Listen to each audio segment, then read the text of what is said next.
This is Shana, And Kris. and we are Bad Queers. If you came out of the closet and got put in a box of stereotypes you don't belong to, then welcome to the Bad Queers Club. All right, this week in Queer Urban Dictionary, I have aura. Aura, which is a lighthearted quantification of a person's cool factor. Also described as a distinctive and persuasive quality or character, air, atmosphere, just somebody's, aura. My sentence is a person's aura is measured in colors or can be measured in colors or in points. For example, a green aura is often associated with someone who's in balance or in harmony.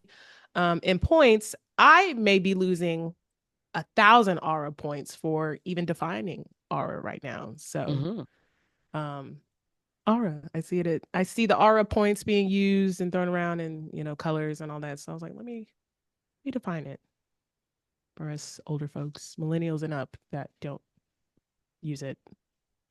So, All right. aura. All right. My Queer Urban Dictionary word of the week is double incision surgery or mastectomy. I did the keyhole surgery, so I wanted to continue with the definitions and the education. So, top surgery, double incision surgery is a top surgery that can remove moderate to large amounts of breast tissue. The surgeon makes two horizontal incisions or cuts across the left and right side of the chest, which accentuate the natural contours of the pectoral muscles. My sentence is double incision surgery is the most common procedure for top surgery. All right. Well, today we have company, but we actually have lots of company. We have four amazing folks who are coming from the Natives series. So we have Darnell Dudley, who's an actor, writer, and overall creative based in the Bronx, New York. His artistic journey began with his debut short film, Two Strikes, in 2016. And Darnell has recently stepped behind the camera as the creative producer with Natives, the series. He's deeply passionate about creating art that resonates with the urban experience and amplifying the voices of the voiceless. Then we have Jade, born and raised in Pittsburgh and now 10-year Brooklyn resident. Jade is a musical and digital artist. When Jade isn't in the studio recording new music or at Seven House designing clothes for her Love Yourself clothing line, she is presenting to kids about self-independency with Yonder, a new startup, and is one of the actors in Natives the series.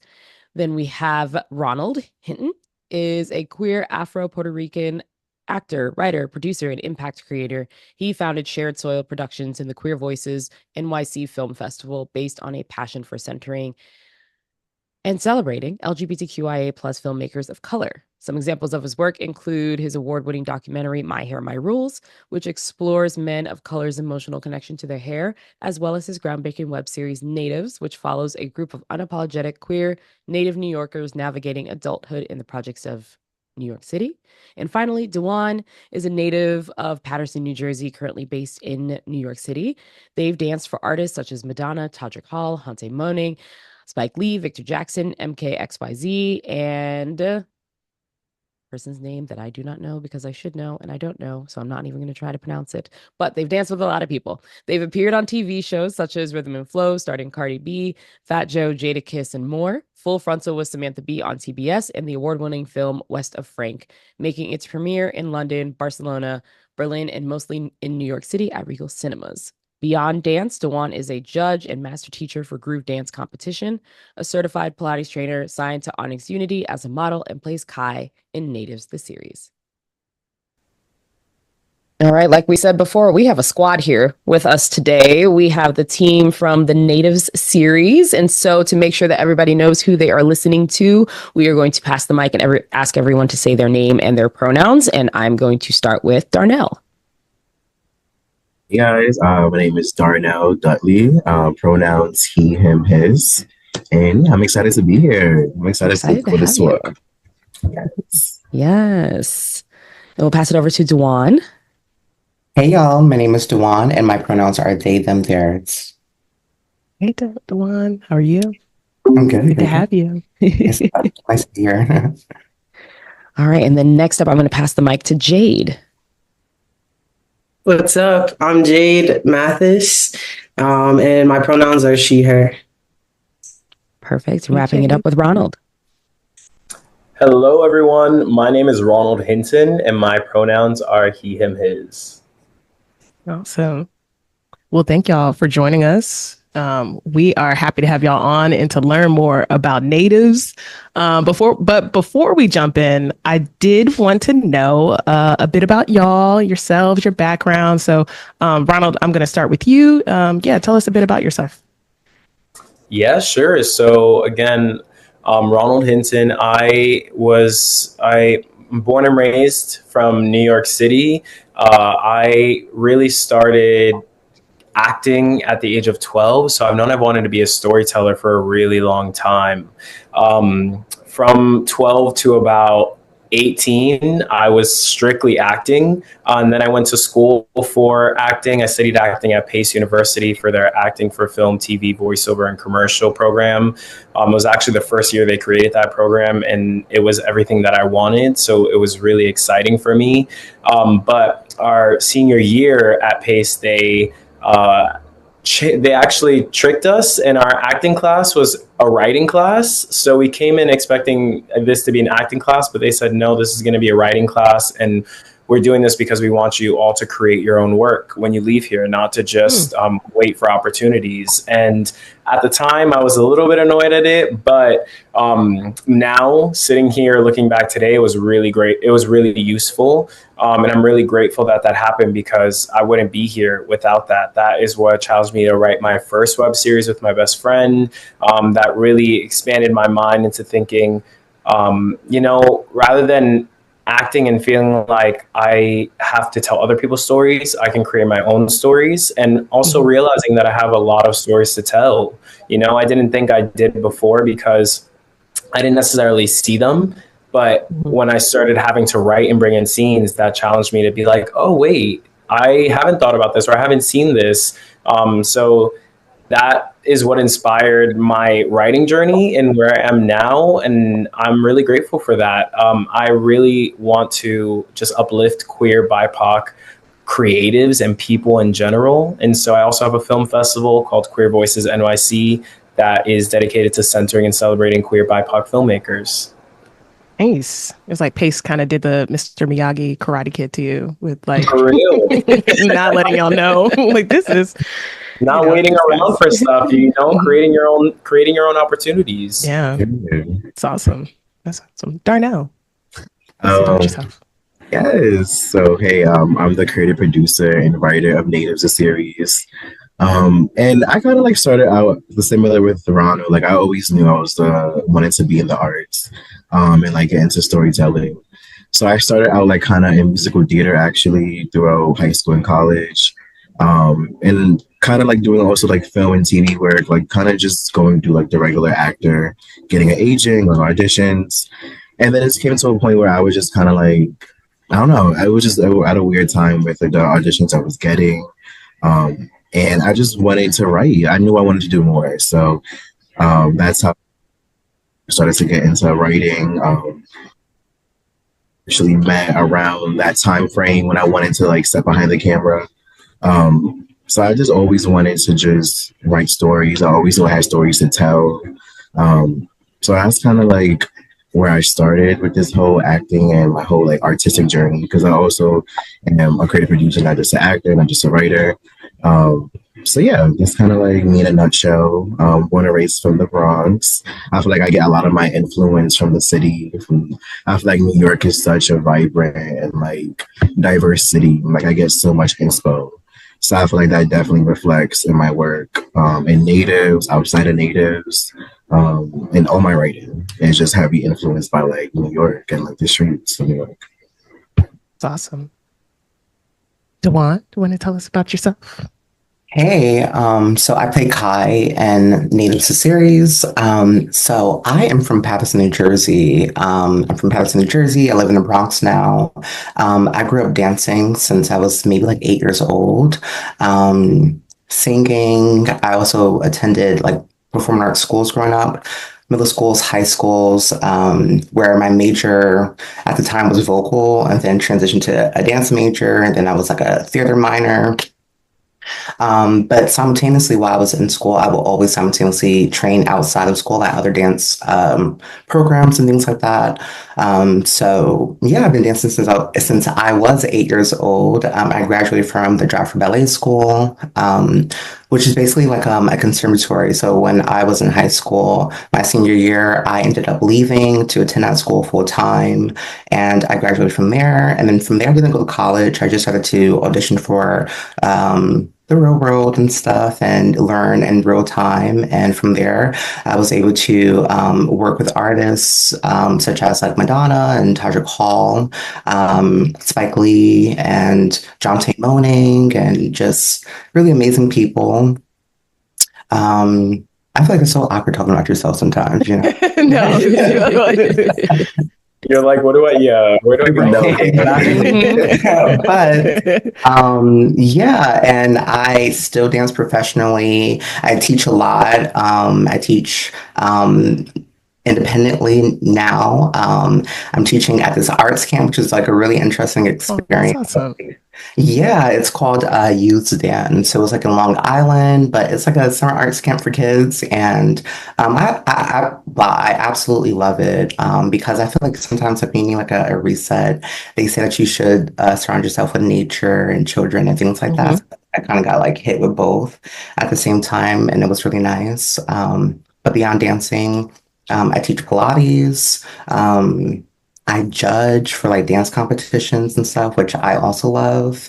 I'm signed to Onyx Unity, which is like a modeling agency. And yeah, I feel like I kind of just like really got connected with the next generation, children and the young adults and stuff. And I've been really enjoying it, just inspiring the next generation and seeing, you know, the flavors out there. Love the range. Love the range. Wait, really quick, I have one clarifying question to ask. They say when you're trying to relax, you gotta surround yourself with children. Reset.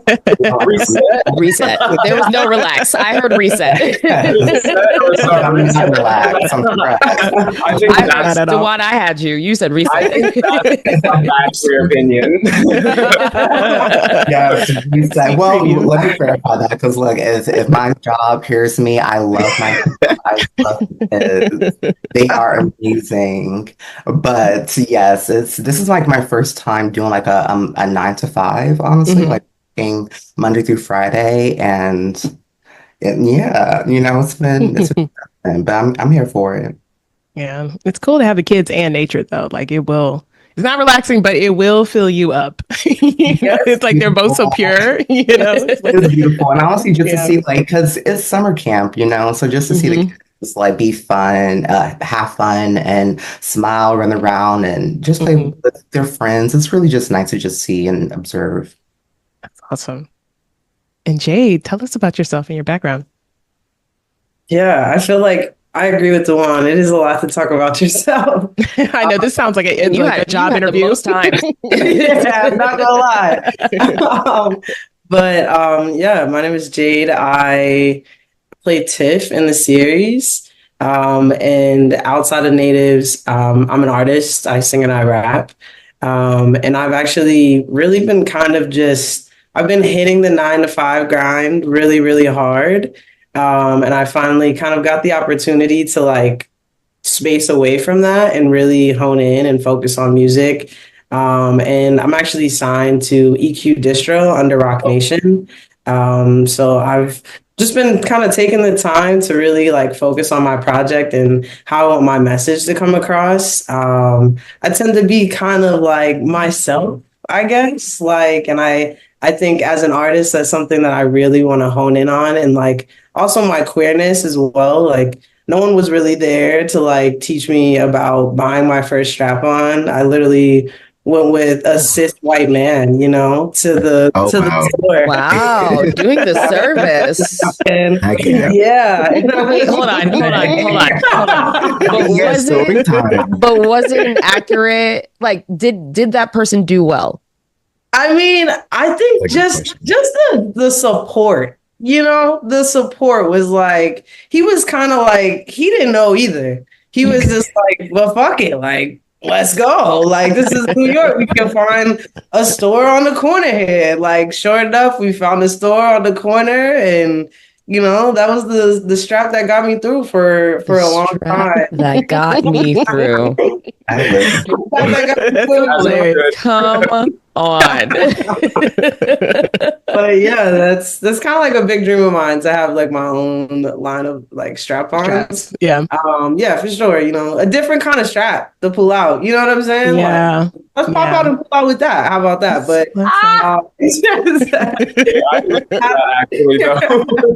that's the line for the brand, is the pop up and pull out. Yeah. Okay. So many guys on here have like their dildo like shapes and stuff like that. Like, come on now. I live for that. Yeah, we've had one of my friends actually had that happen, where he had a person, and we discussed this on the podcast, where he had a person do like a mold of his dick to send to him so that he could use it as a toy. And I was like, wow. Common practice. Yeah. Wow. I didn't even think about the molding. Mm-hmm. Yeah. They're out here. They are. Yeah. But no, just wanting to also be able to, you know, kind of help the community in that sense as well, and give back to the next generation in that way, and ensuring that, you know, they have that understanding and that support. And, you know, making sure that also shines through in the music and the videos and such that I'm hoping to put out soon. And yeah, I'm popping off to London town in a few days to tap with a producer out there and kind of get things busy. But yeah. That's awesome. Well, thank y'all for sharing that. Y'all are like creatively well-rounded. My God. Mm-hmm. Y'all do multiple things. And I'm sure that helps with the series and the production process. But thank y'all for sharing your backgrounds. It's awesome. Yeah, totally. I feel like, again, in this day and age, you got to be like a multi-hyphenate, you know? Yeah, me too. To really get out here. One thing, can I reintroduce myself in terms of just my name and say I'm the creator of Natives? Because I feel like everyone tied it to Natives and I didn't. Yeah. Absolutely. Yeah. Hi, guys. My name is Ronald Hinton, and I'm the creator of Natives, and I play Izzy. Izzy. Okay, so we had characters listed, but before we even get into more of the details of the characters and the story, what is the 90-second pitch you'd give for Native the series? Yeah, sure. So Natives the series is a web series that follows a group of unapologetic queer Native New Yorkers navigating adulting in the projects of New York City. It's really inspired by my upbringing as a queer Afro-Latino in the projects. I grew up seeing New York City represented everywhere in media, but not really the New York that I grew up in. So I really wanted to showcase that, especially growing up in public housing. I definitely saw public housing a lot on TV, but when I did, it was usually attached to a negative stereotype. And I really wanted to take ownership of that and shift that narrative, because growing up in public housing, I am a dreamer, I'm a creative, I'm a hard worker, and I know so many of those same people who grew up in this space. And so I think it's really important for us who have these lived experiences to be shaping our own stories rather than letting other people do that for us, especially when a lot of times it's inaccurate. I love that. How would you describe the characters? And each of you can describe your own characters, but Ronald, I'll start with you with just like, how would you just describe the characters in Native? I would describe them as vibrant. I would describe them as real people. I would describe them as there's different characters. Some I feel like are more grounded than the others. All of them are a bit chaotic because they're figuring out what adulthood looks like for them. You know, they're shaping their futures without blueprints to kind of look at. So it's kind of figuring what these things are. They're messy, but they're loving, they're human, they have real emotions. And I just think at the end of the day, they're real people. That's what I want people to take away from them. And I want people to feel when they watch the series. Each episode focuses on a different character, so you actually get to hone in on each character as you progress through the series. Yeah, they're real. Yeah. How would you, is Izzy, how far off is Izzy from yourself? Like, I know there's obviously probably some differences, but like, Ronald, how would you describe Izzy as a character? I think Izzy is a former version of me, honestly. Like, okay. This is a project that I feel like helped me move through a lot of negative stereotypes that I even had about my upbringing, about myself. Like, I had to sit and really reflect. I was ashamed from coming from public housing, you know, until I had to actually come back and really kind of reintegrated myself into this community and into the friendships that I had and the relationships that I had from when I was young. And that kind of helped me realize that, you know, I was only embarrassed because of other people's perceptions, of society's perceptions. But the situation that I was born into doesn't have to dictate the life that I lead going forward. And I also had to realize that, you know, a lot of these negative stereotypes are these systemic barriers that we face that people don't often see. They just equate, you know, public housing to, you know, ratchet or uneducated. But a lot of times that is systemic thing. Those systemic oppressions and reasonings are attached to those. And so I definitely think that Izzy is a former version of myself, a maybe more confused and like a bit angrier version of myself. Mm-hmm. But he's somewhat close. But he's a former version. I've moved through that, and I think this process has helped. That's awesome. Jade, how would you describe your character in Natives? I mean, I'm not from New York. I'm from Pittsburgh, born and raised. Nice. But I moved to New York when I was 18, and I feel like, I don't know, it was kind of like really what I needed. And what I was kind of looking for in Pittsburgh, which like Pittsburgh has a sense of community and things like that, but not to the level of New York. And I feel like my character Tiff is very much so someone you see in New York. Like I've definitely interacted with this girl, this person. And it very much so is like, you know, you're a lesbian that's just out here like moving for her girl, like, and I feel like that's very real to who I am as well. Like, I'm a very loyal person, so whenever I'm in a relationship, I'm always kind of very considerate of my partner and like wanting the best for them always. And I feel like, I don't know, Tiff goes through some great lengths for her girl. And I think she's a little bit, you know, mixy in the sense that like she doesn't really know what she's doing other than like, you know, being with this girl and kind of like hustling, but like the hustling's really not clicking. And like, you know, she's kind of doing any means necessary to provide for her girl. So she's kind of shady, low key, but like, I can also aren't they all? But can't lie. The girls this just, tracks. You know, it is what it is. You know, we don't have to talk about it too much, but it's a thing.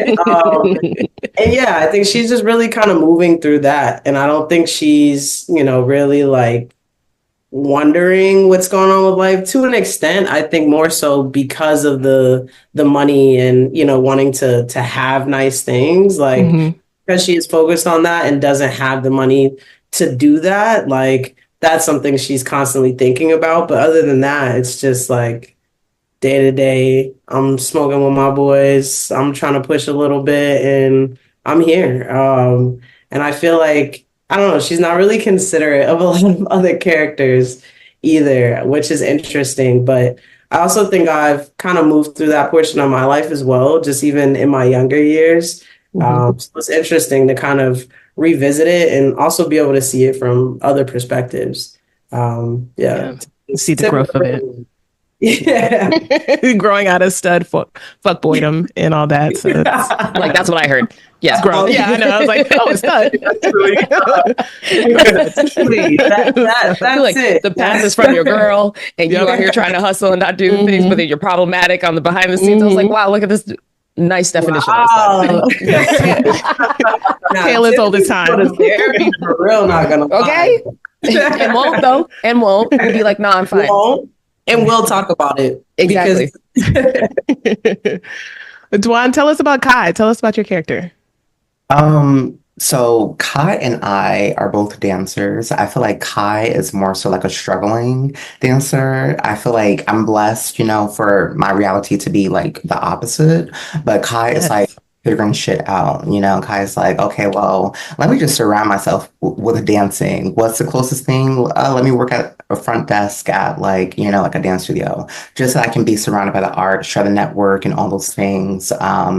I think that similar to Kai and I, we both are like fashionistas and we both love just, looking cute and things like that. I feel like, however, Kai is more bold and like in your face compared to DaJuan as a person. Like I'm like more of like a chill person. Like I feel like, people probably see like the way I dress or like my Instagram, I think a different perception, but I'm pretty chill for the most part. I would like to think I'm chill, Yeah. But yeah, Kai is also dealing with like a lot of like emotional issues that I feel is being bottled up, and I feel like it's being like let out in different ways. Maybe it's like attacking my partner or a potential crush that I have, or maybe it's just like just like being alone in my apartment, not doing anything, and to myself, like isolating myself as well too. So I feel like that's how Kai and I can be similar sometimes too. I'm a Cancer, so like when, Cancer Sun, Virgo rising, Cancer Moon. Yeah, so a lot of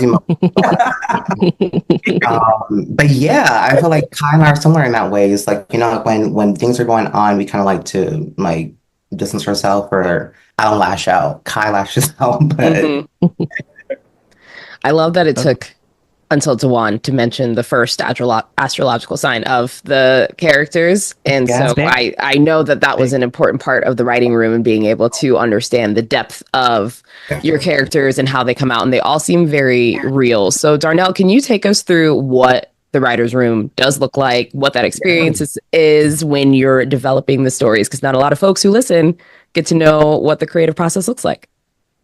First, and I feel like kudos to Ronald, and like shout out to Ronald for even setting up a writer's room. I feel like when he approached this series, he wanted to make sure it was like he wanted to make sure it was literally like working for an actual series with like a writer's room and have like a showrunner and everything. And Ronald was a showrunner of Natives, and the whole process was, I believe, like 6 months. I believe, or like 6 to 8 months.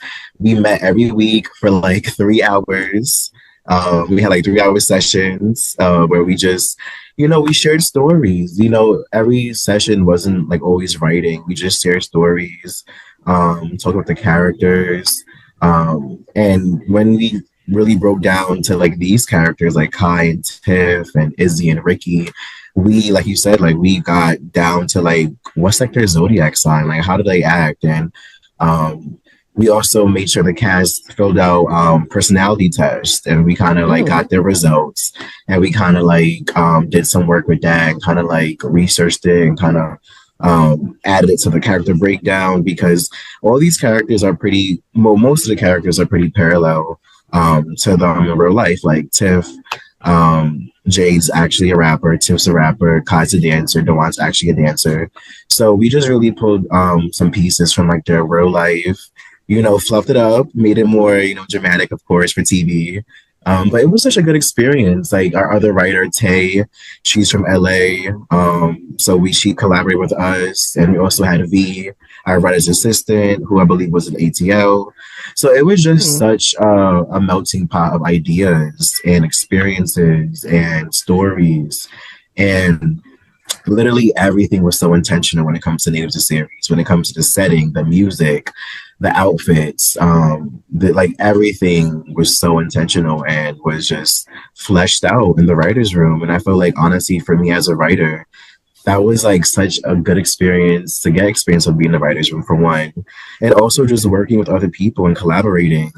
And for me, I specifically wrote episode 3. We kind of did like the outline of each, but we took turns writing each episode. And I feel like it worked out. Like I feel like our hard work definitely paid off. I feel like the episodes are just so colorful, and the stories are so relatable. Like, I feel like that's the thing that I really want people to gain from this, is like to watch the show and be like, oh my God, that's me. Like, finally a show like this. Because I feel like when I watch shows like that, that's when I get the most excitement and the most like inspiration. And you know that feeling when you like leave a movie and like you're a different person, and like you know that like running joke.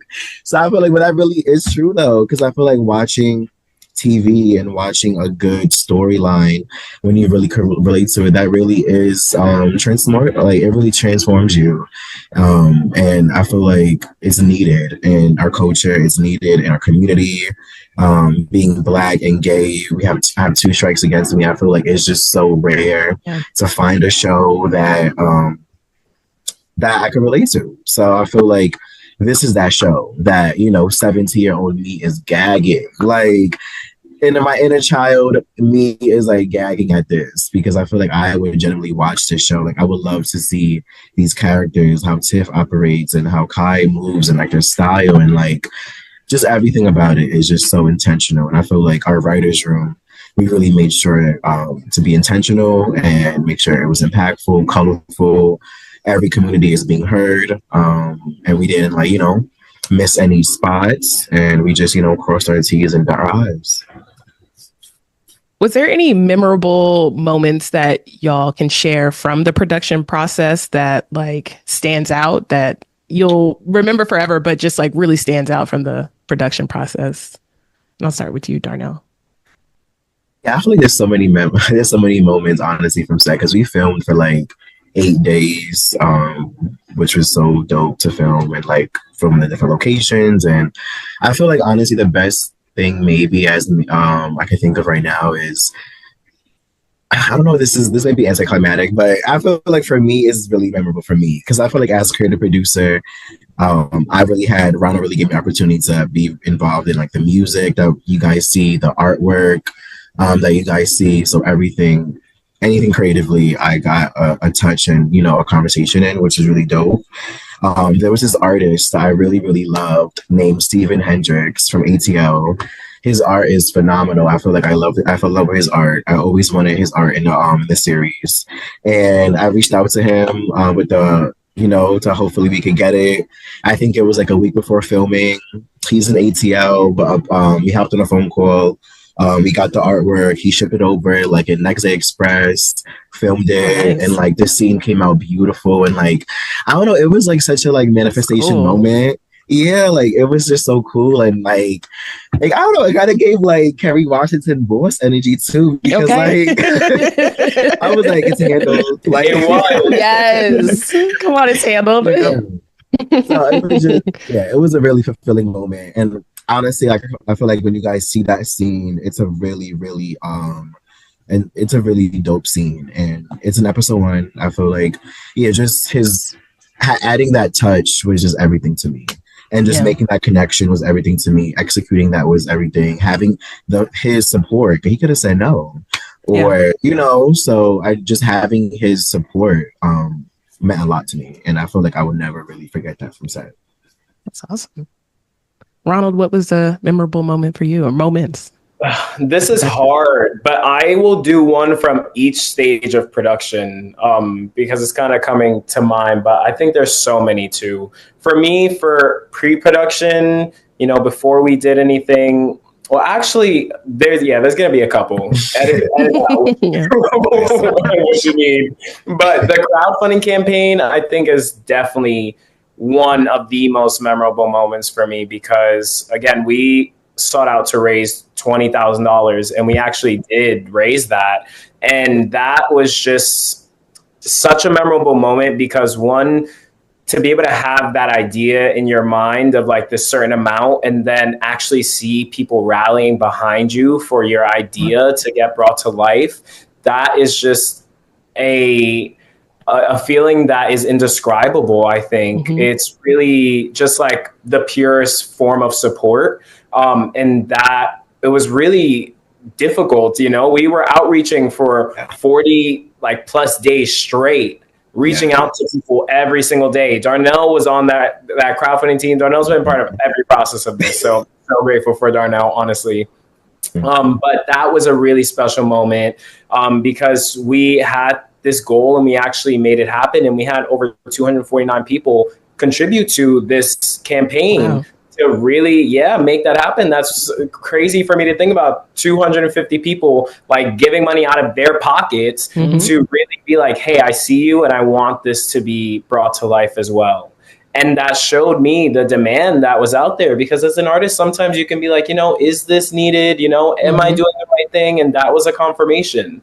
And I would say pre-production, the writer's room, definitely something that I will never forget. One, because, creating a writer's room, none of us had an idea like how a writer's room actually operates, because that information isn't out there. But like I did as much research and digging as I could on like, how does a professional writer's room work? And I try to model it like after that. And then we added our own twist in. I feel like it was just so much fun. We just would talk in key for 3 hours twice a week. And again, these people gave their time 6 hours every week for like 5 to 6 months. And that was something that was really special, because we all were able to bring this story to life together. We're all from New York. Darnell's from the Bronx, Tay's from Queens, I'm from the city. And we all have different queer experiences being from New York. And I didn't feel like it was right for me to just speak from my own experience. I really wanted it to be a holistic experience. And so that's why I was like, let me get these other queer writers from New York to add in to these stories. And I think it painted such a beautiful picture. And it was so cool watching these characters come to life. Some of these characters are actual, like, are inspired from actual people that I know and love. Like Tiff is actually very, very much inspired by my cousin, who honestly, I'm really excited for her to watch this, because she doesn't really know that. But for her to see it, and I want her to like come to me and be like, wait, she's inspired by two of my cousins, but one of them way more. It was just really beautiful to have that experience, and to just have everyone's respect in treating this like a professional experience, and watch them contribute to this one idea that I had, and watch it grow from there and blossom with their own creative additions. So I would say that during production, honestly, I would say this sounds generic, but the overall shoot, like, to me, this is, again, an idea I just had in my head at one point, and it started from this scene between two love interests. So to watch my idea grow into a full script, and then to watch people rally behind it and see this professional crew that we had, I feel like this set was very professional. We had everyone who came on was specialized in their field, and it just felt like people were gagged when we shot at Harlem School of the Arts. I told our connection there, and we love Harlem School of the Arts. Thank you so much for giving us. Thank you so much. But when we spoke with our connection there, I told them that we were going to shoot. We had this many people.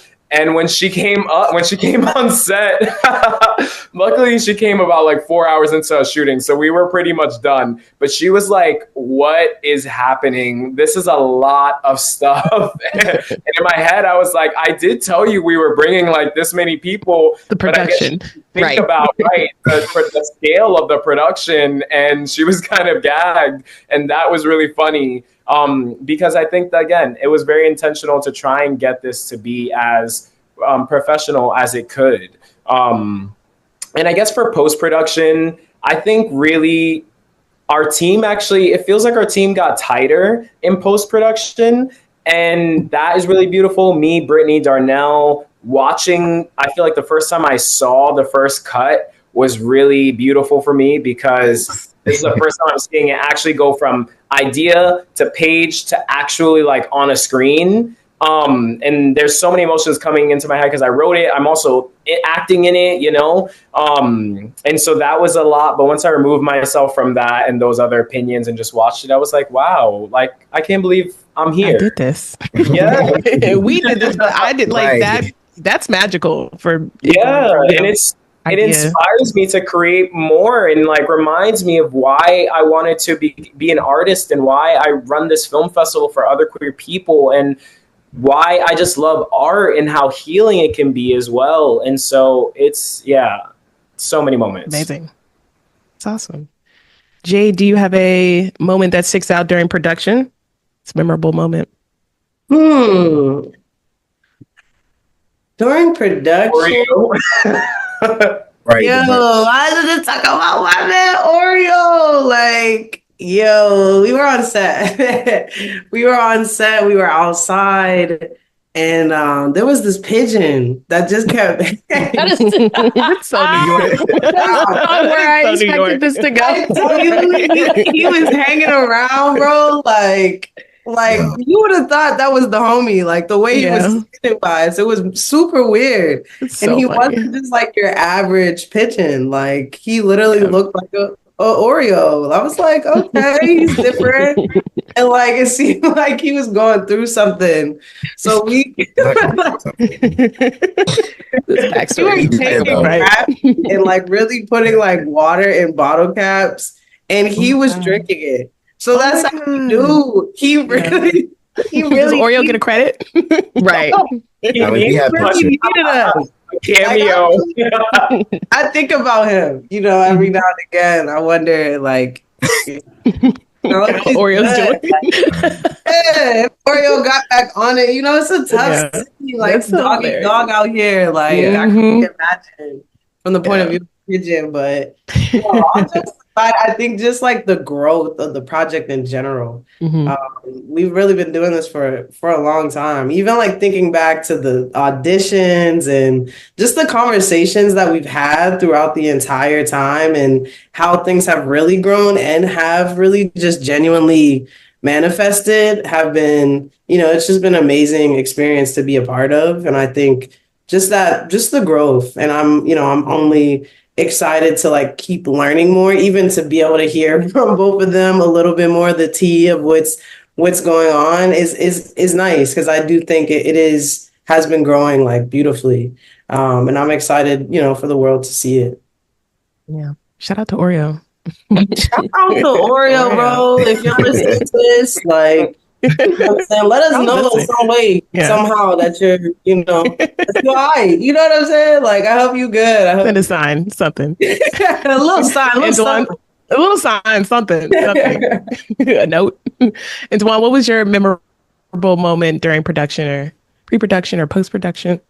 Sidebar, Kris, I love that super duper fly artwork behind Thank you so much. Thank you so much. Look, Kris is an Etsy baddie and is able to find anything and everything that she ever wants on Etsy. So specific. So a memorable moment from set, I have a couple as well. So I think that for me, like the audition process was like funny because I auditioned, during COVID and stuff, virtually.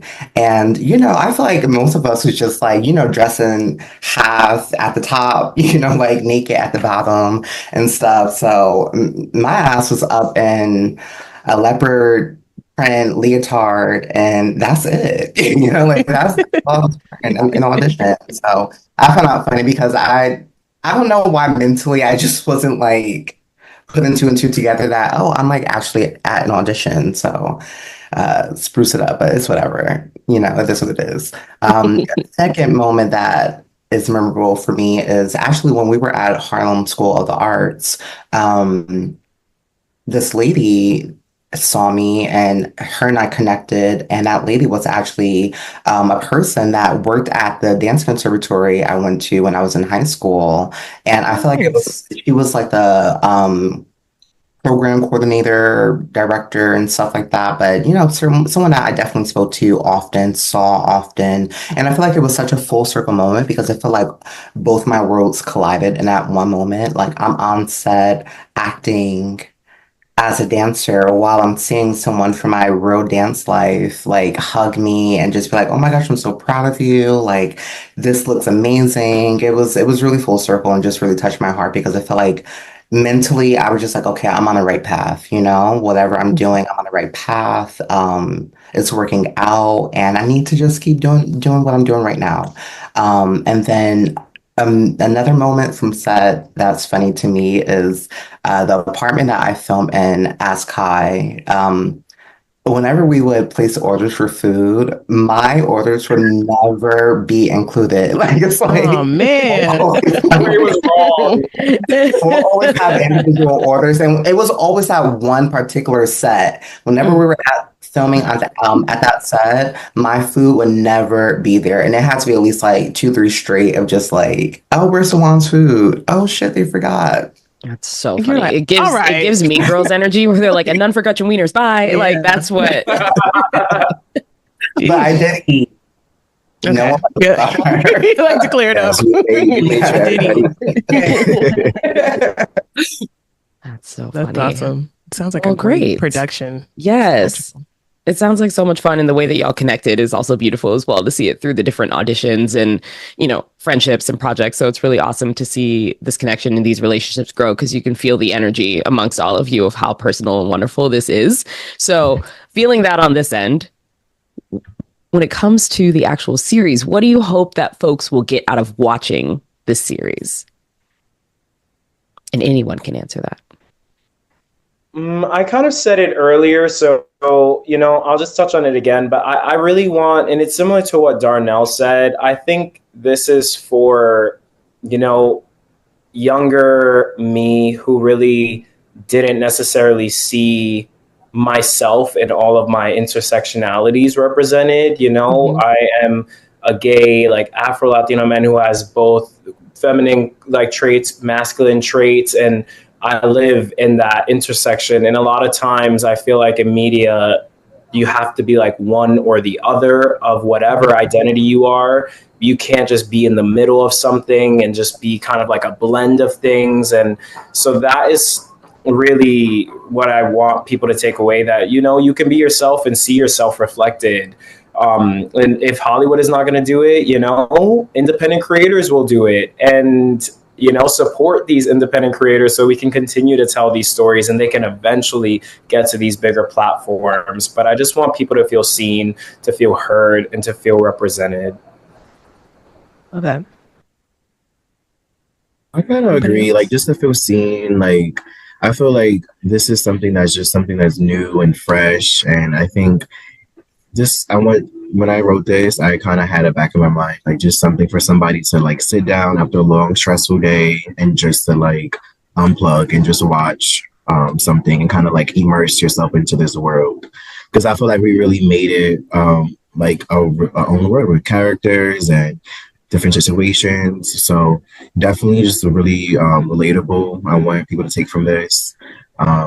And just to feel seen, like Ronald said, like just to feel seen, enjoy it, bring back like good TV. I feel like just something good, like a feel good show. I feel like there's some really dope moments throughout the season where people can relate to, and then it makes people feel good. There's like serious moments. There's like a lot of different storylines where I think it's just needed too. I feel like right now, everything going on, I feel like people could just relate to it, and I feel like feeling heard is like everything, and like kind of like what Ronald said, like it's healing. So hopefully this like heals people too, and like, you know, maybe it touches a couple people, and inspires a couple people that may watch it, and so that we build it from the ground up. Like we kind of been doing this for the past like 4 years, and you know, every phase we worked hard and we worked together as a community. So hopefully they see that aspect too, that, you know, that this is a community effort project, and it's like a passion project too. Like we really are passionate about this, and we want to see this go to like season 3 and 4 and 5 and 6. So definitely the longevity in it as well. I want people to kind of like see and kind of like yearn for more, you know? Absolutely. Beautifully said. I think also to see like the real New York. I don't know if I'm allowed to say that or if like the You've lived there since you were 18. Like that's I got both. That's your whole adult life in New York. Thank you. Claim it. You know, don't tell my mom, but I feel like New York to an extent really, you know, had a hand in like raising me to the person that I am. And I feel like, you know, there's so many stereotypes of New York. Like I have family members that think just because I live in New York, got a little bit more money in my pocket. And I'm like, girl, I got a little bit less. Like, I'm out here really fighting for my life. Like, right.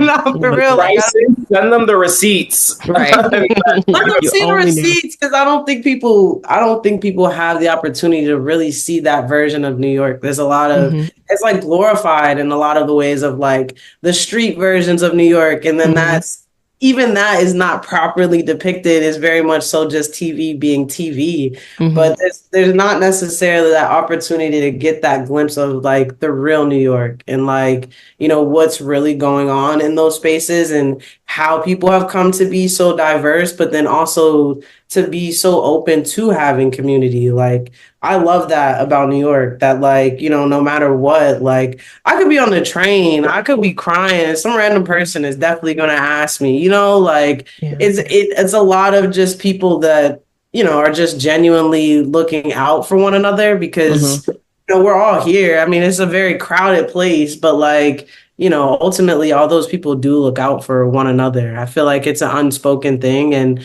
it's not often that it's talked about. So just to see like what New York really is about, and that community that New York really does have, you know, New York strong out here.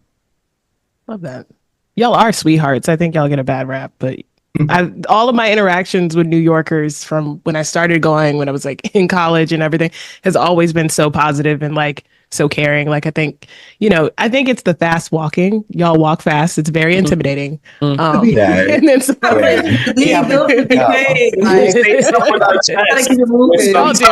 say stuff with your chest. But even like one time, I remember one of my earlier New York trips, it was like me and my friend, and like we were trying to figure it out. And this was a time before, you know, Google Maps or just all those, you know, mobile devices that would help us. But we were like trying to figure out where to go in the subway, and someone was like, "Where you going?" And we're just like, what?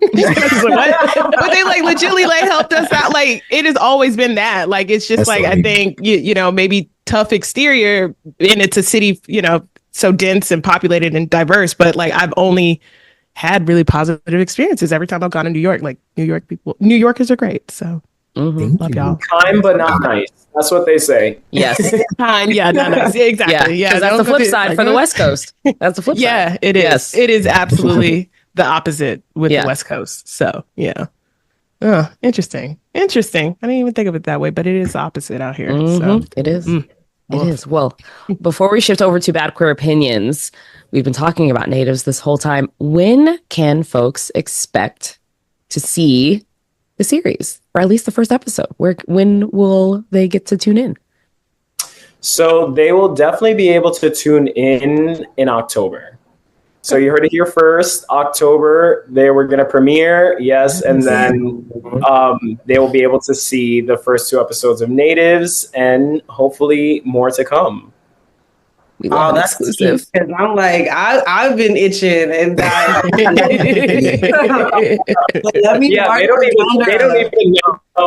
they don't even know. So, you know, we've been keeping it under wraps, but we do have a little more clarity on what the timeline looks like. So definitely October, you'll be able to see what is to come from Natives. And honestly, October is the real Pride Month. So it really is. It really is. There's a lot of October. I think that's when like Atlanta does Pride, and like it's like the Transgender Awareness Week. It's like coming out. Queer History Month is Queer History Month. Yeah, that's the we like to say that's the real. They have the most holidays actually in that one month. Like, there's so much going on. Halloween is Spirit ours. Day, coming out day. Halloween is ours as well. Halloween is ours. Halloween is ours. Yeah. So I'm excited. I do think, if we have time, I do think we skipped DaJuan in asking what they want. Or did you answer in what you want people to take from Natives, DaJuan? No, honestly, I feel you guys said what, you know. Okay, cool. You know, all right, I just wanted to bring it back in case you had anything. I appreciate that. I just want people to feel seen, you know, get the real taste of New York, and honestly see my acting abilities, because I'm nervous, y'all. Like, I'm really nervous. I think that like when you like transition careers so like fast, it's always like about, for me, intention and integrity. You know, like, I don't want to look like a dancer trying to act. I just want to be an actor. So I feel like that's personally for me, my personal takeaway, because I'm nervous and excited. Right. It's always the best. That's how you know that you're passionate about something, is when the nerves lean towards excitement. And so that's awesome that you are able to experience that and be able to showcase all of the different talents that you all have. So that's really exciting. And I will say, I get it. Just you let the nerves kind of wash away. I feel like, you really did great. When, like, for the people who've seen it, the moment you get on screen, it really is, a moment. So I don't know what's going on, y'all. I'm That's the exciting part. I feel like we can't wait to actually show you, and then you see it in real time, and it's like, oh wow. It's gonna be good. It's gonna be great. I'm so excited. And then y'all are gonna see Ronald the day before just pacing. Pacing, but it's gonna look like regular New York walking is what it's gonna look like. Yeah. A lot of support needed the day before and the day of. Oh, cool. All right, y'all. Well, let's go ahead and shift over to our bad queer opinions, because what type of bad queers will we be if we didn't have unpopular queer opinions? So just a reminder that you all are welcome to question, judge, agree, disagree, comment on any of the bad queer opinions that we share. And so I think I had two today, but because we've been talking about the walking, I'm going to lean into my latter one. So my bad queer opinion this week, we're still in the Olympics. I think by the time the episode comes out, it'll be probably like the last day of the Olympics. But I don't understand how the gays are not owning race walking. Like, I don't understand how that's not our sport and how we don't have a higher level of representation there, because with all of the memes, all of the trends, the cities that we stay in make us move quick. Like, how is this not the cuntiest event that happens at the Olympics? And it upsets me and my homegirls when I watch it, because I'm like, no, these are obviously clearly straight people. And there might be a sprinkling of us in here. You never know. But I feel like if the queers took over for race walking, it would probably be the highest watched and highest attended event, and it would be a time. And I'm going to advocate for that moving forward. I'll live for that. I do think the girls would eat it down. Okay. Yeah. For sure. But I feel like it's a lot that goes into that. Like, it's a lot of work. I feel like a lot of extra stuff. It's not one of those things you could just show up to and be boo, boo, boo, I'm getting the gold, and that's on period. There's a little bit more action that goes into it, but I'm here for it. Where are the gays at that want to get it down? Because I think it would actually be the greatest thing and probably bring so much joy to the world and just to the Olympic stage. But I feel like the Olympics is a lot of the things that they need to unpack before they unpack that, because they're real through it. Like, it's really kind of crazy. Like, I'm just like, y'all don't have no money to support these athletes. I know. Can't get a purple mattress, a little something to support them while they're competing. Who's the sponsors for this? Because I'm like, how did they not have somebody donate all of the mattresses, all of the and just have it all be advertised with the content that they're creating now and the accessibility we have via cell phones? The opportunities are there. Yeah, missed opportunity. Same with race walking being for the gays. Please don't judge me, but what is race walking? I'm so glad you asked. Yeah, you described it. Kris, you were about to jump in. I want to hear how you would say it. I was gonna say it's like mall walking, like where they be walking fast. They be moving their hips and going.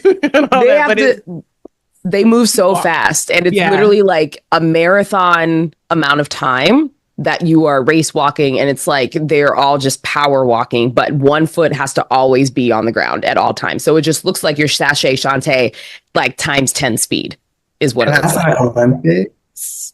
Yes. Yeah. And dance just got to the Olympics this year. It did. Mm-hmm. Breakdancing, I think the early rounds it's about to start. I know because the Olympics about to close, but I saw it the other day because I was like, I thought breakdancing was in, but it is. It starts I think tomorrow or something, but it's coming up. It's gonna be interesting. This is gonna be the first breakdancing, so I'm very interested to see how that turns out and all that. But I can see race walking. Yeah, we could take that over. We can Put take it that in the over. agenda. We'll Thank you. talk about it at the end of the year as gay agenda. It'll be an item that we discuss. Yes. And, Plus, it's going to be LA 2028. LA. So That's true. what a better time. Somebody, you just inspired somebody somewhere. Yeah. Somebody starts their training tomorrow. I will go. Okay. If they're inspired by this, let me know, and I will be there to watch and cheer them on. No hesitation. So funny. I will be there. Period. I'll pull up. Why not? Hey, So I don't have a bad queer opinion. I have more of a community note, which we have sometimes. And it's just something I've observed. And I just want to say that I am so impressed with like Gen Z and Generation Alpha, which is the next one's commitment to hoodies year round. Because they have an all-weather commitment that I think is noble.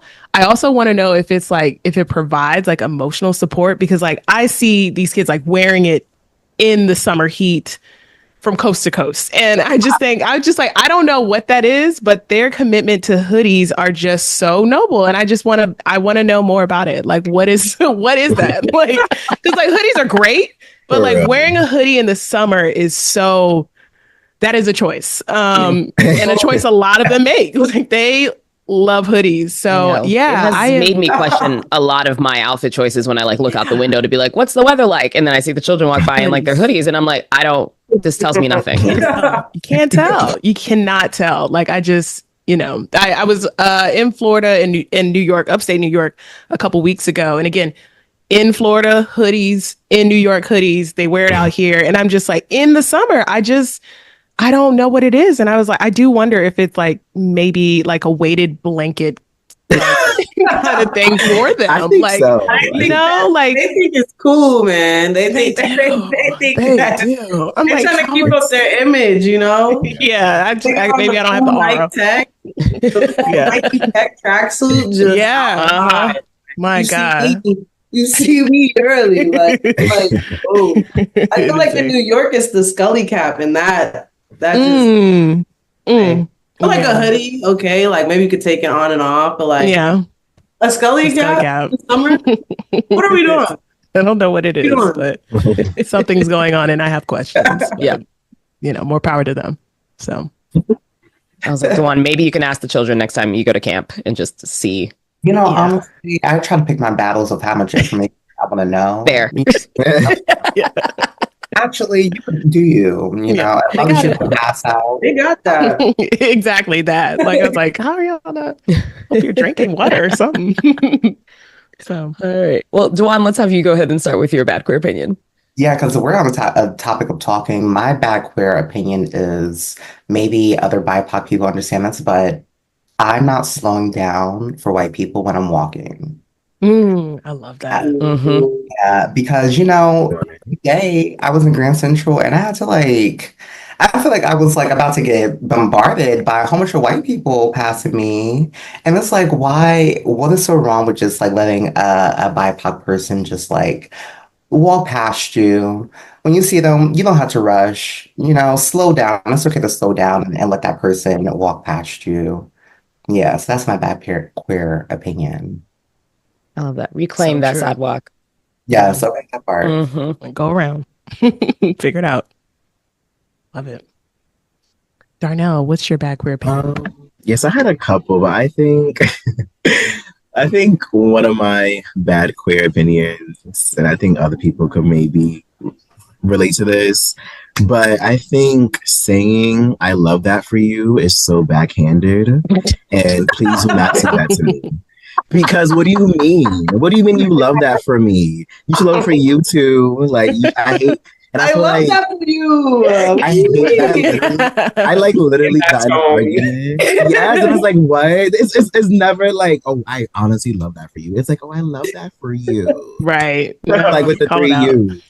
Well, I don't necessarily agree with that, but you live for it. I love that for you. See, no, the thing is, it's exactly the way that Ronald said it is what just triggered Darnell in this moment. It's too much. I feel like it's very backhanded, and I feel like as a community we gotta stop saying it. Yeah. And I don't love that for you. Love it for everybody. Love it for you, everybody. don't just love him for me. But like, maybe that's just me. In that moment, you know that they absolutely don't love that for you. Yeah, like literally my mind goes, oh, they hate me. Like I'm like, okay, cool. But I don't know. I don't know because maybe it's like maybe I'm like traumatized from like past relationships where like weird frenemies said that and like like I don't know, maybe I'm like triggered and trauma, but I just don't like it. So that's so funny. Yeah. No, that's true. I love that. For you. No, for you. I was like, nope. I love that. No way. Let's go stop it. Jade, what's your back queer opinion? Man, I got one that's been heating up. Not gonna lie. I feel like the people really could drag me for this, but like I've been sitting on it, and I just need to know like what we're gonna do. Okay, I feel like my back queer opinion is, man, Tory Lanez question mark. That's my back queer opinion because I'm in a space right now where I feel like, I don't know. I feel like we do a lot of canceling of things. We cancel people a lot. And I guess just like in the idealization of like the Black community and how we're going to grow and like be able to progress from this moment on, it's like, what do we do with those people that we've canceled? Like, is there an island of misfit toys that they're going to exist on? Like, do they come back after? Yeah, like what happens to them? Like just like reform in general. Like I don't know. My dad has been incarcerated my entire life, so it's always been something that I've struggled with. And one of my good friends works with like the wrongfully convicted, so it's something that I'm constantly like having this duality with and thinking about. And I can't lie, like Tory Lanez was just my guy in the beginning. Like say it in love. They were bangers. Like, and I'm in this space now where I'm like, damn, are motherfuckers gonna shade me if they find out that I'm listening to Tory on the low? Like he just dropped 4 tracks from jail and I was hype about it. And I'm like hanging with my niggas and we listening to it like shamelessly. But like my girls are hitting me up and I'm like, bitch, hold on, let me call you right back. I gotta go outside. Cause like they're blasting it. So it's like, I'm in this space where it's like, what are we gonna do as a community? Like they don't just disappear. No shade. Like I'm not condoning anything that anyone has done, but like, what do we do from there? And I just feel like it's a big thing in the Black community. Like we just need to have a stronger community and just Black men in general. It doesn't matter if they're gay, straight, queer, like the trauma has really been there. And I think it's hard to grow and exist in your life, outside of that. I see that for my family. I see it for, men that I've met in New York. Like it's something that I feel like that we're missing there, that we're not talking about enough. And it's a weird space to walk into, especially as a queer as well. Like the Meg girls are going to eat me the fuck down, but I'm just like, what do we do? Like, like what if Tory was your brother? Like, what I'm saying? Like, what if these people were your family members? Like, what are we gonna do as a community, like, to come back from that as well? You know what I'm saying? And prepare the future generations to have this understanding of what actually did happen and how we've progressed since then to avoid it from happening again. Yeah. Yeah. I feel like there's 2 things with that. I think with Tory, that whole situation, while we don't know really specifically what happened, I think his conduct ultimately landed him there. Like not holding it down, with like Meg kept things close to the vest and didn't say anything. And I think he antagonized her. And I think with somebody like Tory, he made it worse for himself by like kind of not owning it and like just how he moved with things. And yeah, I didn't like how he did Meg. I didn't like how he acted and how she's still a villain because like neither one of them come out clean from this. And her career has been altered forever because of it and his too. But like, I feel like he could have handled this way better. It probably doesn't even California probably doesn't even charge him if he doesn't antagonize her because she initially lied and said like, she cut her foot. Yes. But I do think that once he serves his time, like, and he's serving his time now, like it's kind of whatever. And in music, now that we know so much more about artists' lives and how they are, like, you know, I won't say I won't judge everybody with things, but I do judge an R. Kelly person because I just think he's a decades long predator. But somebody like Tory Lanez, like, you know, yeah, I mean, if he does his time, he gets out, like, it's fine. I don't think it's on the same scale. He's talented. I do think people should have redemption and be able to come back after they serve their time. But I don't know. It's very conflicting because it's like, even as a Michael Jackson person, as an adult, I'm like, hey, I love Michael Jackson, but I do think as an adult, it's weird for him to have slept with kids and everything. But have I taken him out of my music rotation? No.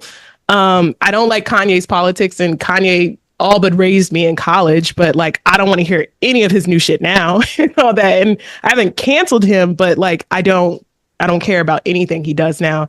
And same way with Drake. I was a Drake sexual, but he started being misogynistic and is now where he is now, where it's like all that is a culmination of like how he was moving. So I say all that to say, like, people are going to listen to whatever they want. I don't think that they should be judged, but people are going to judge. And I do think that people should have the space for redemption after they serve their time or whatever. But I don't know. I think it's a spectrum of things where it's like, R. Kelly's never going to be in my rotation of things just because What of him about being a Diddy? predator. Diddy, it's a little bit harder to avoid. Because he didn't touch He touched so much, you know, and that was part of raising me too. I'm avoiding Diddy specific tracks with like him. But you know, I'm not gonna start listening to 112 or Total or Lil Kim. Like, but you see, like, what Love the Sound was a queer awakening for me. And I was like, oh, I got it. So yeah, I think it's gonna be a case by case basis. Like, even our legends have backgrounds that are fucked up that, you know, we don't know so much about. Marvin Gaye has a fucked up background. So it's going to be a case by case basis. I don't think we have to cancel a person because they listen to Tory Lanez, but I mean, you will have some people that are like, oh, you know, just like with R. Kelly, it'll be like, I have a close friend that's like, she's not going to stop listening to R. Kelly. And, you know, that's for her to decide. That's for her. I'm not going to say I love that for her because I do not. I do not love that for her. But, you know, that's just her choice. Like, I feel like I can't police people's music because music is so, like, it takes people back to very specific memories and times. And, you know, some of these people are musical geniuses. I do think there's a better path for redemption for Tory Lanez than some other people. But, you know, he's serving his time. So I think once he gets out, he's Scott's free, you know. Well, you know, these last few tracks, they got me. I can't deny it. They've been on repeat. I'm not ashamed either, you know. I'm not. But I appreciate y'all for giving me the space because it's been weighing heavy on my heart because I've been listening.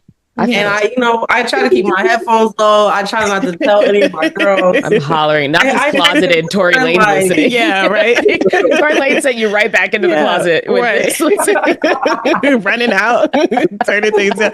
Not like, and just like there's like Chris Brown, people are like, there's gonna be fans of people who have had checkered past and do things and all that. They're human. So, and I think we gotta just separate the art from the artist, but that's controversial too. But I think we do. I think it's hard sometimes too because you streaming this does feed the artist, you know. But I have that same opinion where I do think sometimes like art, it does like they were a different person then or whatever, like, and it does have such a personal connection to you, music.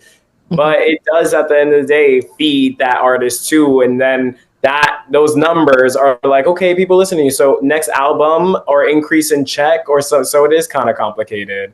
Yeah. But I do think some of the hotties are coming for you. And another thing is that what Drake's fans are called? Drake sexuals? Because if that is the great some of them. You know, I mean, the people they went out for Drake. They went crazy, and I can't deny the crowd. It came to a hush. The girls, This is like the least liked he's been for like his entire career. I feel like after this Kendrick beef. Yeah. Jimmy And can't even bring him back.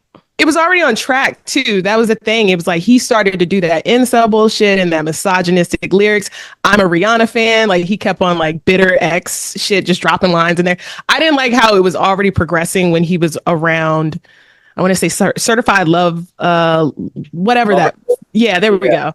So yeah, I was already off it, and then like all the stuff around his dealings with young women and girls was already out there. So there was a lot of weird things already happening in place. And then like Kendrick told him, you don't want to do this. And then he did it. So yeah, but Drake and Kanye, when I was in college, were so pivotal, and they were so, I don't know. I mean, their old stuff will always be with me, but you know, people grow and they grew to be different people, and I'm not with who they are as people now. But you know, that's just music. I mean, everybody has to make that decision. So that's just kind of mine. So, but you'll be all right with Tory Lanez. It's, you know, there's a lot of y'all. There's a good amount of y'all. It's a good amount of y'all. I'll be hanging with my niggas. You know, they got me. It's not gonna be. Love Tory Lanez. The boys, they gonna hold it down for your girl. They always do. Love him down. Do. You will admit that he got a lot of new fans after the Meg thing, which is always crazy. Like I do think that's a little crazy. I think that is wild. That's alarming. Yeah, alarming. He put his heart on the line on these last few tracks. You know what I'm saying? Like. What else is he supposed to do? Okay. He's in jail. He was already like 30 something when he went in. Like by the time he come out of jail, he's gonna be like 40 something. Yeah. It's be a Dubberton. Everybody was already proceeding when he was like 25. Like definitely wearing a wig cap. Like he need to shave that off. That's what he needs to let go. You need to let go. Stop. No, I feel like the ball, cut it off. like ball for him. Like, is that the vibe? I'm hollering. I mean, it needs to be. The investment. The investment. It needs like to a be. nice wig installment. You know, my barber does those. Yeah. That's Ronald. I think my bad queer opinion may be a bit divisive as well, and potentially may get me in some trouble, you know? We'll preface that I respect everyone's opinions, but I really think I really want us to bring monogamy back. I feel like that is my personal opinion. The girls can have whatever opinion they want to have, but I am, you know, I feel like it really is a time and a day and age where like everyone is kind of wanting something open to explore, not commit.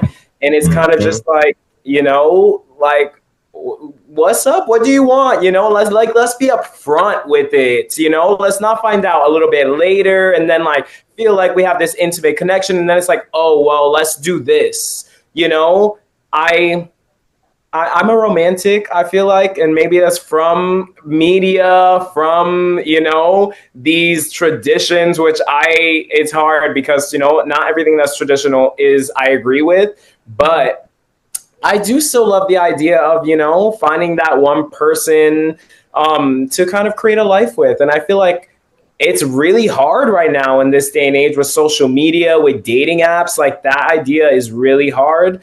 I feel like luckily I'm now I've learned and I'm really upfront with people and I ask them like what they're looking for, what they want. And so I can filter those things out. But I do feel like it's become way more popular, or maybe it's the fact that people are just like owning it a little bit more. I'm not sure what it is. But yeah, you do you, but I am, you know, searching for my knight in shining armor.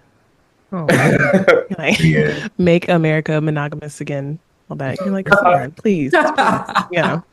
No, I do think it is a bit of, it seems like it's trendy, but I do wonder, it might be a visibility thing. Just like we hear, it's more acceptable to talk about it, I feel like also, you know? So I don't know, as long as you're being upfront, you know? Right. And we can have multiple, you know, we can have multiple soulmates, but, you know, if we got to respect each other's opinion, that just may not be for me. Yeah. I think that's fair. I like that. I love these. I love these, y'all. I know. I cracked up, especially because a few weeks ago we had Preston Mitchum on from Martha's Vineyard, who said that everybody needs to try polyamory. So we love having these conflicting opinions between the things. I love it. I feel like we need to have like a bad queer like showdown for some of the folks and like bring in the people who said the polar opposites and like discuss our points. I feel like it'd be a really educational moment. My thing is just like, I want to ask him, how do you have the time? How do you have the time to be doing that? The emotional capacity. Right. Some people don't even have the emotional intelligence. Like, somebody's getting a little bit more love than somebody else. Yeah. Right. And when I want to hug, if I'm on a random Tuesday, it's raining outside, and I want to hug, and I call you up and you can't come, like, because you went on a date or something, I'm going to be upset. I'm going to be upset.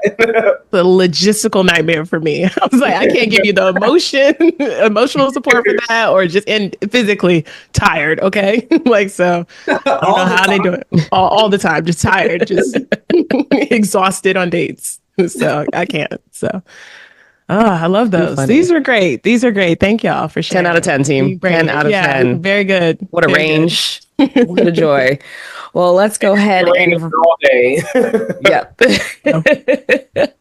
Well, we have made it to the point of wrapping up the show. Don't know how we got here. There's so many things we've discussed. It has been so great having you all, but we would never leave you without giving shout outs to our faves. My shout out this week goes to the Dress Code Project, which its mission is Hair Has No Gender. It's a global alliance of salons and shops committed to providing positive, gender-affirming services for LGBTQ2S plus folks. You can follow and support them at The Dress Code Project on IG. Man, if I would have something like that growing up, it would have saved me a lot of time in the beauty salon. All right, my shout out is to Lindsey Harding, the former #1 pick and WNBA star, who was just named as the first female assistant coach for the Los Angeles Lakers in their 77-year history.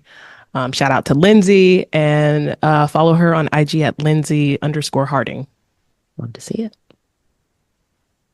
All right, let's go ahead and start with Darnell.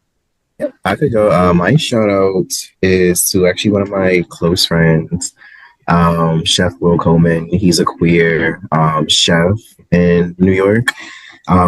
He has been featured in like the Drew Barrymore magazine and Today Show, and just like he's been everywhere traveling the world. And honestly, he's just a really great personality, a great chef, great cook. And he gave me a lot of advice on natives because he's also really big on branding and the business side also. So he always was here for me for advice and any questions I had for the business. So yeah, definitely check him out. His Instagram is, I believe, at Chef Will Coleman on Instagram. Love that. All right. DaJuan, you want to go next with the shout out? Yeah, so I want to shout out my family. So my family's actually opening up a grocery store in Nice. Market and New Jersey. So I want to shout out Sphinx Halal Mini Market in Elizabeth, New Jersey. We open up next month. The address is 701 Spring Street, and once again, Elizabeth, New Jersey. And yeah, I'm just proud of my family. They've been business owners for a while, so just to take that leap of being like a storefront owner is really proud, and it just inspires me. As a child, seeing my parents still live their dreams out. So, we got to support Black-owned and Egyptian-owned businesses. Nice. Congrats to them. Thank you. All right. Jade, you want to go next with the shout out? Yeah, I'll shout out my brothers at Seven House. They've really just kind of been like my real New York family. And it's a collective that designs mainly with leather. It's kind of like a father-son duo. They're really just out here doing their big one, and I know they got a lot of things on the horizon. And they also have an event space called Seven House, which you can find them at on Instagram. Awesome. And Ronald. I want to give a shout out to the Natives director, Brittany Franklin. I just think that Brittany has really been a pillar to this project for the entire duration, but especially, from pre-production to now and beyond. She's also our producer. She's just stepped in and stepped up in a lot of ways that she didn't have to. And I think that I was learned so much from her. I think that she is just a beautiful person inside and out. And, getting to really know her through this process has been really beautiful. And so if you're looking for a badass female director, check her out on Instagram at @BrittFranklin, BRITT Franklin. Awesome. All right. Well, and before we wrap up, I'm sorry, I jumped in. I was excited. Before we wrap up the show, let's make sure that everybody can keep in touch with you all and where they can follow you and support Natives. So Ronald, we'll go back to you and then we'll work in reverse. Sure. So you can follow me on Instagram at Ronald Thomas Hinton. You can also follow Natives at Natives the series. And I also want to throw in my queer film festival, Queer Voices NYC. You can follow us on Instagram at Queer Voices NYC. Awesome. And Jade? Yeah, you can find me on Instagram and everything as Jade is dope with an X instead of an O in dope, because the X marks that spot. So wherever I'm at, it's bound to be hot. Okay. Spotify, Pandora. You know how to get my little plug in. You had to have a little something. Had a little spice. My music as well. All Jade is dope with an X instead of an O. That's so funny. I was like, Jade, where can the hotties find you? That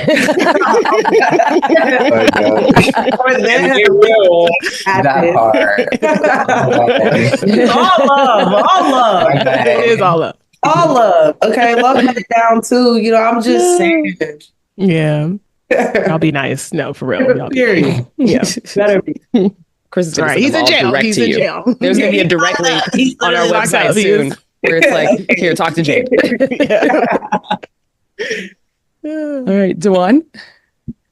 So you can follow me on all platforms at I am dot, like a period, DaJuan, DaJuan. Amazing. And Darnell? And you could follow me on Instagram at Darnell J __. And yeah, so stay tuned for Natives this fall. Well, thank y'all so much for joining us. This conversation was so much fun and can't wait to see the series. And yeah, y'all got to come back too after talk about it. So much. Come back. Yeah, this is awesome. Thank y'all so much. Yes. Once it premieres, let's do it. Absolutely. Say less. Say less. So y'all make sure in the meantime that you go ahead and follow Natives the series so that you can stay in touch with all of the wonderful things that are coming out, and be sure that you are aware when it is released in October.